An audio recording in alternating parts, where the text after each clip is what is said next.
नमस्कार दोस्तों। तो आज हम लोग के सामने जो टॉपिक है उसका नाम है ताम्र पाषाण काल। इसके पहले हम लोग दो चैप्टर कर चुके हैं। पहला चैप्टर था प्राचीन भारतीय इतिहास की जानकारी के स्रोत, और दूसरा जो टॉपिक था वो हमारा था प्राचीन भारतीय इतिहास का विकास काल, जिसमें हम लोगों ने पूरा पाषाण काल, मध्य पाषाण काल और नव पाषाण काल तक अच्छे से टॉपिक कवर कर लिया था। उसके बाद का जो टॉपिक है वो है ताम्र पाषाण काल। ठीक है। तो यहाँ पे हम लोग पढ़ेंगे कि ताम्र पाषाण कालीन कुछ संस्कृतियां जिनके बारे में हम लोग यहाँ पे पढ़ेंगे। उससे पहले हम लोग ये जान लें कि ताम्र पाषाण काल जो संस्कृतियां हैं या ताम्र पाषाण काल जो है इसे एक और नाम से जाना जाता है। उसका नाम है चालकोलिथिक युग। चालकोलिथिक युग। ठीक है। तो इसे एक और नाम से जानते हैं, चालकोलिथिक युग। ताम्र पाषाण काल को ही हम लोग चालकोलिथिक युग के नाम से भी जानते हैं। अब ये ताम्र पाषाण काल क्या है, इसे हम लोग यहाँ पे समझ लेते हैं। देखिए, ताम्र का मतलब होता है तांबा। ठीक है। और पाषाण का मतलब होता है पत्थर। यानी ऐसा काल या ऐसी संस्कृतियां जहाँ पे रहने वाले जो मानव थे उनका जीवन जो है तांबा और पत्थर के बने उपकरणों पे निर्भर हो गए। तो ऐसी संस्कृतियों को हम लोग ताम्रपाषाण कालीन संस्कृतियां कहेंगे। ठीक है। इनके बारे में ये कहा जाता है कि तांबे का सबसे पहले जो मानव है, यहाँ पे मैं लिख रहा हूँ, म- मनुष्य ने सर्वप्रथम मनुष्य ने सर्वप्रथम तांबे का कब उपयोग किया था? तो वो 5000 ईसा पूर्व में किया था। ठीक है। अभी हम लोग थोड़ा सा ईसा पूर्व और ईसवी क्या होता है इसको भी हम लोग समझ लेंगे। तो 5000 ईसा पूर्व सबसे पहले मनुष्य ने जो है तांबे का उपयोग किया हुआ था। ठीक है।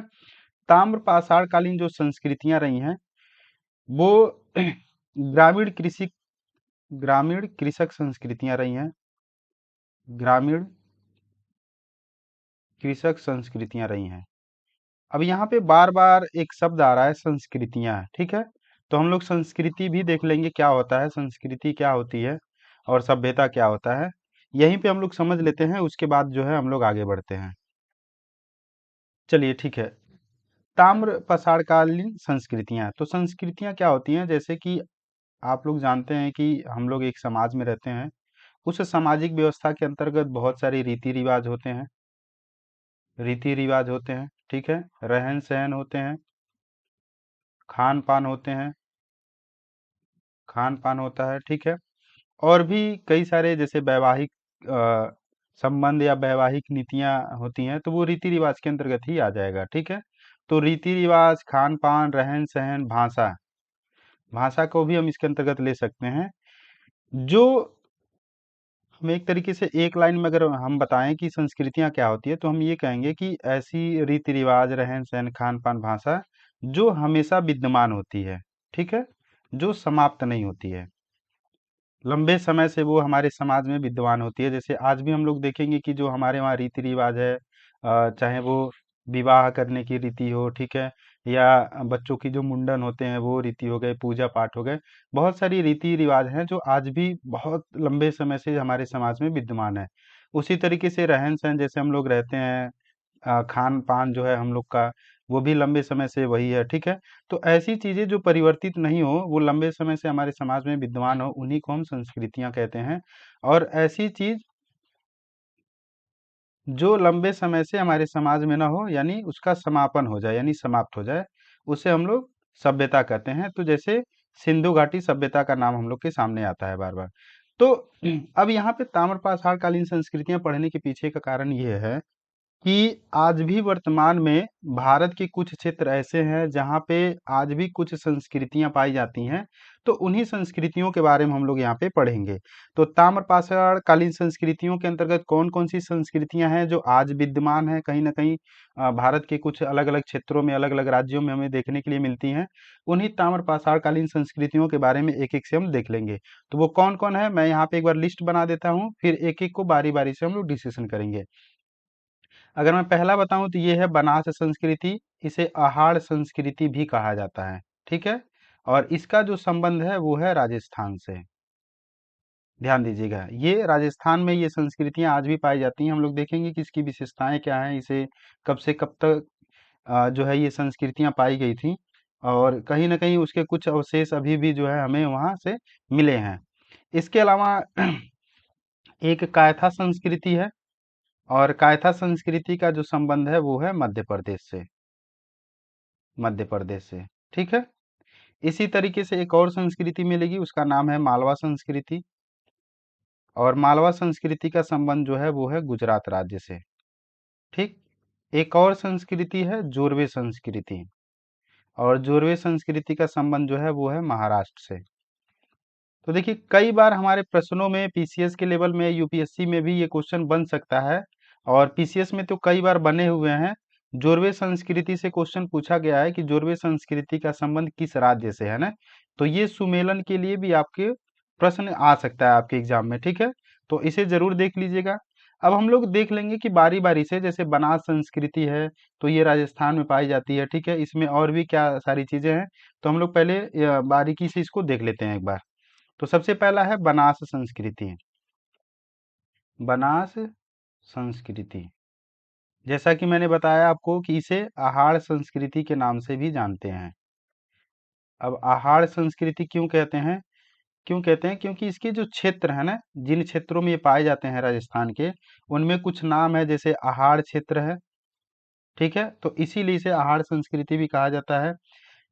एक और जगह है जहाँ पे ये पाया जाता है ये संस्कृति, या पाई जाती है संस्कृति, तो बालाथल है और गिलुंद है। गिलुंद, ठीक। आहाड़, बालाथल और गिलुंद, ये जो क्षेत्र हैं राजस्थान के, इन क्षेत्रों में ये संस्कृतियां देखने के लिए मिलती हैं। आहाड़ संस्कृति जो है ना, इसे ताम्बवती भी कहा जाता है। याद रखिएगा, इसे ताम्बवती भी कहा जाता है। इस संस्कृति को ताम्बवती भी कहा जाता है। क्यों कहा जाता है? तो क्योंकि यहाँ पे बड़े पैमाने पे जो है, क्यों कहा जाता है? क्योंकि बड़े पैमाने पे यहाँ से क्या मिला था? तांबा मिला हुआ था। बड़े पैमाने पे यहाँ से तांबा मिला हुआ है, इसलिए इसे ताम्बवती भी कहते हैं। जो आहार के लोग थे वो क्या करते थे? तो पत्थर के बने घरों में रहते थे। कुछ सूचनाएं हैं जो आपको जानना चाहिए, वो मैं बता दे रहा हूँ। जैसे आहार संस्कृति के जो लोग हैं वो पत्थर से बने घरों में रहते थे। पत्थर से बने घरों में रहते थे। इसके अलावा अगर आप देखेंगे कि जो गिलुंद है ना, गिलुंद इस संस्कृति का सबसे मुख्य केंद्र था। यानी मुख्य केंद्र के रूप में अगर देखेंगे तो गिलुंद जो है इस पूरे आहार संस्कृति का या बनास संस्कृति का मुख्य केंद्र था। यहाँ से कुछ साक्ष्य मिले हैं। उन साक्ष्यों में अगर हम कहें तो यहाँ से पकी ईंटों के निर्माण साक्ष्य मिले हैं। यानी पकी ईंटों के निर्माण के साक्ष्य मिले हैं, याद रखिएगा, ठीक है। यहाँ से और भी कुछ चीजें मिली हैं, जैसे कुल्हाड़ी मिला है, चूड़ियां मिली हैं, चादरें मिली हैं। तो मुझे लगता है कि बनास संस्कृति के बारे में इतना पर्याप्त है, इससे ज्यादा आपको एग्जाम में कुछ नहीं पूछेगा। तो पहला पॉइंट क्या था, तो एक बार रिवीजन कर लेते हैं। तो ये इन क्षेत्रों की अगर हम बात करेंगे तो ये आहाड़ क्षेत्र, बालाथल क्षेत्र और गिलुन क्षेत्रों में ये संस्कृतियां देखने के लिए मिलती हैं। इस संस्कृति के जो लोग थे पत्थर से बने घरों में रहते थे। इसे ताम्बवती भी कहा जाता है। तो इसे ताम्बवती क्यों कहा जाता है? क्योंकि यहाँ बड़े पैमाने पे जो है तांबा मिला हुआ था। गिलुंद जो है इस पूरे बनास संस्कृति का मुख्य केंद्र रहा है, ठीक है। और यहाँ से पक्की ईंटों के भी साक्ष्य मिले हुए हैं, ठीक। तो अब हम लोग जो अगला टॉपिक इसमें डिस्कशन करेंगे वो है हमारा कायथा संस्कृति। तो बनास संस्कृति के बारे में आप लोग जरूर लिख लीजिएगा जितने भी पॉइंट हैं।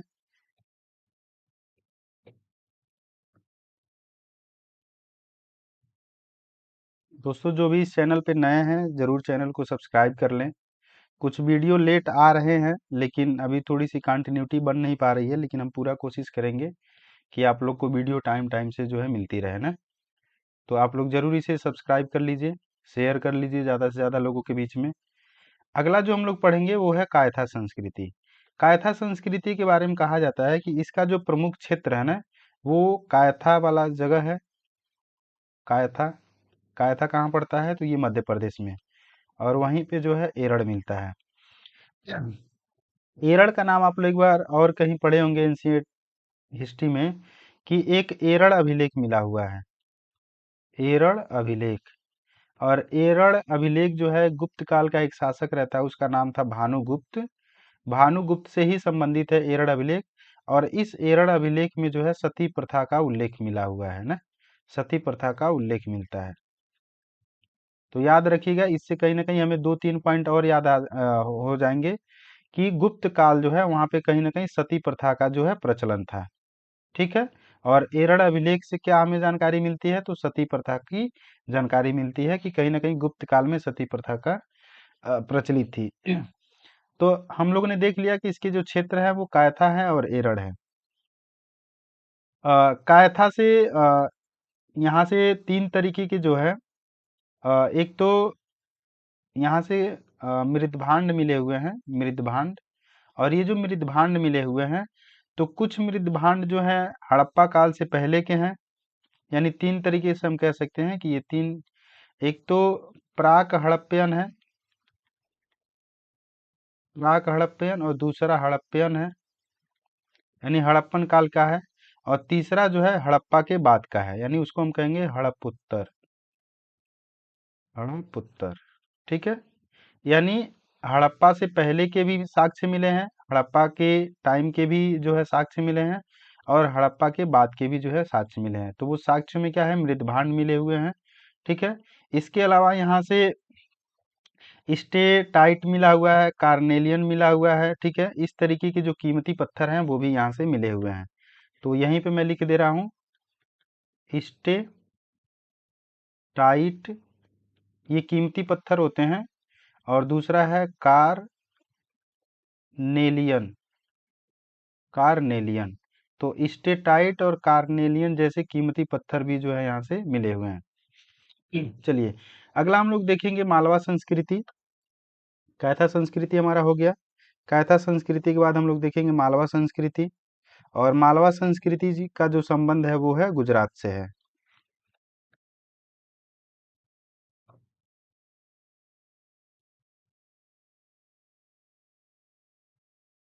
मालवा संस्कृति,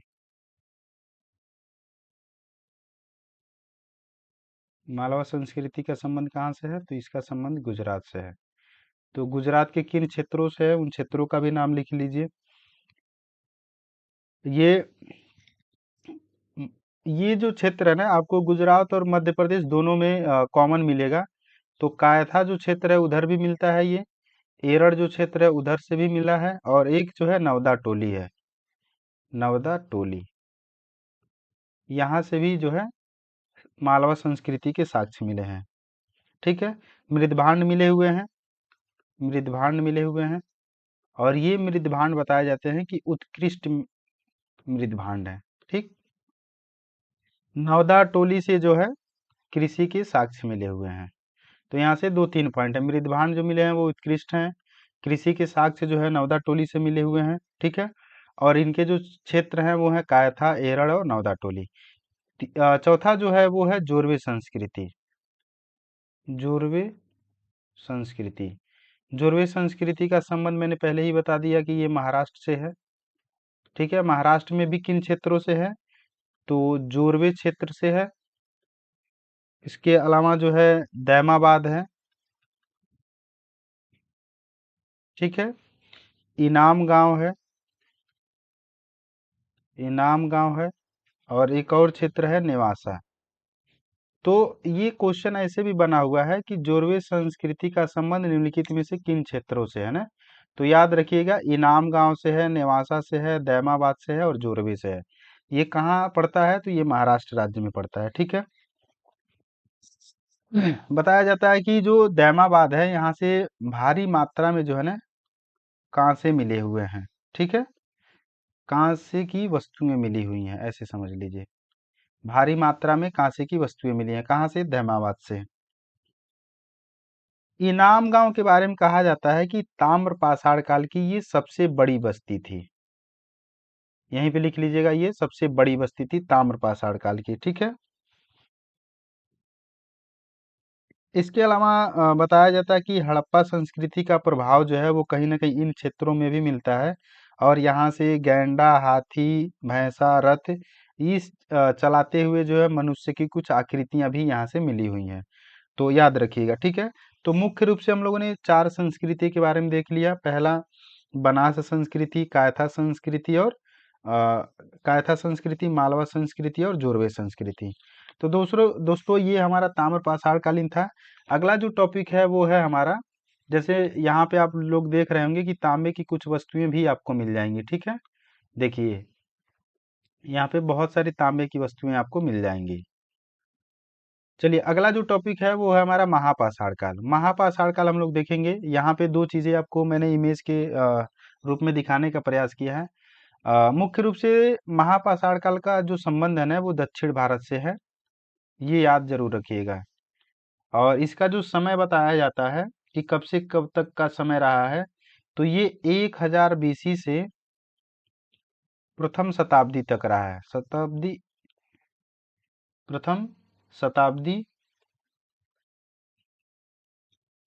ईसा पूर्व तक इसका जो समय रहा है। और महापाषाण काल का संबंध दक्षिण भारत से है। समय 1000 BC से प्रथम शताब्दी BC तक रहा है, ठीक है। इसके बारे में कहा जाता है कि अब यहाँ पे हम लोग समझेंगे कि आखिर महापाषाण क्या है। आप यहाँ पे देख रहे होंगे कि बहुत सारे यहाँ पे पत्थर ऐसे दिख रहे हैं आपको, ठीक है। बहुत सारे पत्थर आपको मिल जाएंगे। और यहाँ पे भी देख रहे हैं कि एक कब्र बनाया हुआ है। और इस कब्र से जो है कहीं ना कहीं कुछ सूचनाएं मिलती हैं। और वो सूचनाएं क्या हैं वो हम लोग अभी आगे डिस्कशन करेंगे, ठीक है। देखिए चारों तरफ से पत्थर से जो है घेर दिए गए हैं। दोस्तों ताम्रपाषाण काल के बारे में कहा जाता है कि ऐसा काल जिसमें पत्थर की कब्रों से जो है ना मानव के जो शव होते थे उनको दफनाया जाता था। तो एक बार मैं यहाँ पे लिख भी दे रहा हूँ कि जो मानव के शव होते थे, मानव शव होता था, ठीक है, इनको पत्थर की कब्रों पत्थर की कब्रों से ही क्या किया जाता था, दफनाया जाता था। जैसा कि आप लोग देख भी पा रहे हैं यहाँ पे। तो इस पूरे काल को ही क्या कह दिया गया, महापाषाण काल कह दिया गया। तो महापाषाण काल का मतलब क्या है कि जब पत्थर की कब्र बने हो और उस कब्र से ही क्या किया जाए, मानव के शव को दफनाया जा रहा हो, मानव को दफनाया जाता हो, तो उस पूरे काल को ही हम लोग महापाषाण काल के नाम से जानते हैं। ऐसा कहा जाता है कि ये जो महापाषाण काल था, और जब इस महापाषाण काल में लोगों को दफनाया जाता था, यानी जो व्यक्ति मर जाते थे उनको जब दफनाया जाता था, तो उनके साथ बहुत ज्यादा बहुत भारी मात्रा में जो है कुछ लोहे के औजार मिले हैं, कुछ घोड़े के कंकाल मिले हैं, पत्थर मिले हैं, सोने मिले हैं। इस तरीके के आभूषण भी जो है कहीं ना कहीं मिले हैं साक्ष्य के रूप में। तो इससे ये पता चलता है कि कहीं ना कहीं महापाषाण काल के लोग जो है कर्मकांडी या धार्मिक रूप से भी जो है जैसे जादू टोना इन सब सारी चीजों में भी विश्वास रखते थे। महापाषाण काल में कहा जाता है कि यहाँ पे आंशिक समाधान पद्धति भी थी। आप लोग समाधान पद्धति देखेंगे कि तीन प्रकार की होती हैं। एक तो जो है आंशिक होती है, एक तो पूर्णतः दफना दिया जाता है, और एक ऐसा होता है जिसे जलाना हम लोग कहते हैं, ठीक है। तो आंशिक समाधान पद्धति के तहत क्या किया जाता है, आंशिक समाधान पद्धति के तहत जो है शवों को क्या किया जाता है, जंगल में छोड़ दिया जाता है, ठीक है। शवों को जंगल में छोड़ दिया जाएगा। और जब जंगल में छोड़ दिया जाएगा तो कुछ समय के बाद जो है आप देखेंगे कि उसे चील, कौवे या और भी जो जंगली जानवर है जो है उस शव को, ठीक है, कुछ हिस्सा जो है, अब मान लीजिए ये शव है, इसके कुछ हिस्से जो है वो खा लेते हैं। और जंगली जानवर को खाने के लिए ही जो है बेसिकली उनको छोड़ दिया जाता है, ठीक है, ऐसी जगहों में जब छोड़ दिया जाता है तो आपको पता है कि कुछ जो है उसे जंगली जानवरों ने खा लिया है, और जो बचा है फिर उसे दफना दिया जाता था। उसी को जो है आंशिक समाधान पद्धति कहा जाता था। अब ये जो महापाषाण काल का जो क्षेत्र है ना, ये किन क्षेत्रों में आपको मिलेगा, तो ये ब्रह्मगिरी में मिलेगा, ब्रह्मगिरी, ठीक है। इसके अलावा आदि चन्नलूर है, आदि चन्नलूर है, ठीक है। इसके अलावा कर्नाटक के क्षेत्र है, कर्नाटक के क्षेत्रों में जैसे मास्की है, ठीक है। अ, नागार्जुन कोंडा है,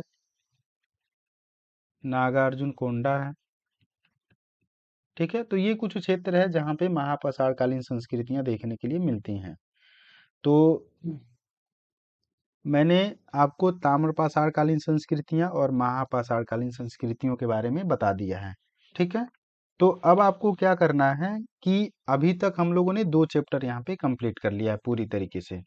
अगला जो हमारा चैप्टर होगा वो है सिंधु घाटी सभ्यता, और उसका वीडियो मैं बहुत ही जल्द जो है लेके आऊँगा, मतलब हो सकता है कि वो वीडियो आपको कल ही मिल जाए।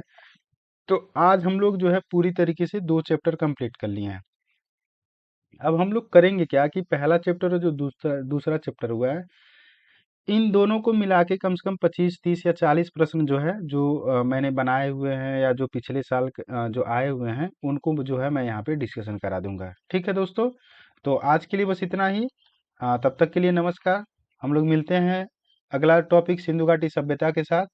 और जो भी इस चैनल पे नए हैं, जरूर चैनल को सब्सक्राइब कर लें, ज़्यादा से ज़्यादा लोगों के बीच में शेयर कर दें। ठीक है, लाइक करें और कमेंट जरूर करें कि आपको ये वीडियो कैसा लगा, क्योंकि हम आप लोगों की ही मदद से जो है इसे आगे और बढ़ा सकते हैं। कुछ त्रुटियां अगर आपको हो तो उसे ज़रूर जो है आप बताइए कि क्या उसमें और सुधार किया जा सकता है, कमेंट करके सेक्शन में। ठीक है, तो आज के लिए बस इतना ही। तब तक के लिए